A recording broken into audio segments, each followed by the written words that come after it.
ხანს დაინიცირდა ბიუროს ხდომაზე პროკურორის არჩევის წესში შესატანი ცვლილებები, რომელსაც დაჩქარებული წესით განიხილავს საქართველოს პარლამენტი და მიმდინარე კვირაში უკვე ეს კანონპროექტი კანონად იქცევა. ამის შემდეგ კი ზუსტად ერთი კვირა ექნება საპროკურორო საბჭოს იმისთვის, რათა შეარჩიოს კანდიდატი და შემდეგ უკვე დასამტკიცებლად გადმოუგზავნოს პარლამენტს. რაც შეეხება უშუალოდ ცვლილებებს, იცვლება ის, რომ აკადემიური სფეროს წარმომადგენლები და მესამე სექტორის წარმომადგენლები საერთოდ აღარ იქნებიან ჩართული გენერალური პროკურორის არჩევის პროცედურაში, ვინაიდან კანონპროექტის მიხედვით და ცვლილებების მიხედვით კონსულტაციას საპროკურორო საბჭო აღარ გაივლის მესამე სექტორთან და აკადემიური სფეროს წარმომადგენლებთან. საპროკურორო საბჭოს თითოეულ წევრს ინდივიდუალურად ექნება შესაძლებლობა, რომ თავად დაასახელოს პროკურორობის კანდიდატი და შემდეგ რომელი კანდიდატის აიღებს უფრო მეტ მხარდაჭერას, სწორედ ის კანდიდატი იქნება გადმოგზავნილი საქართველოს პარლამენტში მხარის დასაჭერად და სწორედ ამ ვადების გათვლით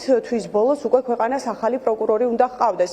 ქართული ოცნება აცხადებს იმას, რაც არაერთხელ მოგვისმენია ქართული ოცნების წევრების მხრიდან, რომ ისინი არ ენდობიან მესამე სექტორის წარმომადგენლებს, მათ შორის მათთვის არ არის საინტერესო, როგორც ჩანს, არც აკადემიური სფეროს წარმომადგენლების აზრი და ამიტომაც აპირებენ, რომ გენერალური პროკურორი მათ გარეშე აირჩიონ.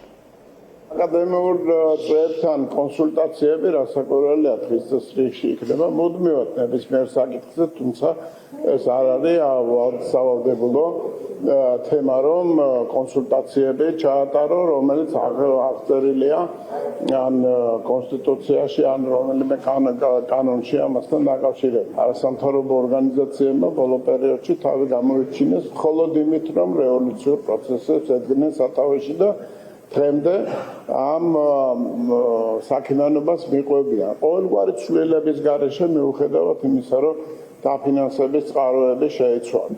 არ შეცვლილა არც მათი ზნე, არც მათი საქციელი და რასაკვირველია ამ თემასთან დაკავშირებით თანამშრომლობის არანაირ პერსპექტივაზე ლაპარაკი არ არის. აკადემიურ სფეროსთან და მესამე სექტორთან კონსულტაციის გარეშე რატომ მოხდება ახალი პროკურორის არჩევა? შეგიძლიათ გითხრათ, რატომ არის უკეთესი ასე პროკურორის არჩევა? პროკურორის არჩევისთვის რატომ არის ბატონო ალუდა, რომ აკადემიური სფეროს აზრი გაითვალისწინოთ ან მესამე სექტორის? ბატონო თენგიზ, მესამე სექტორის აზრი არ არის გასათვალისწინებელი პროკურორის არჩევის დროს ან აკადემიური სფეროს წარმომადგენლების? თქვენ როგორ ფიქრობთ? აკადემიური სფეროს წარმომადგენლების აზრი უნდა გაითვალისწინოთ თუ არა პროკურორის არჩევის დროს?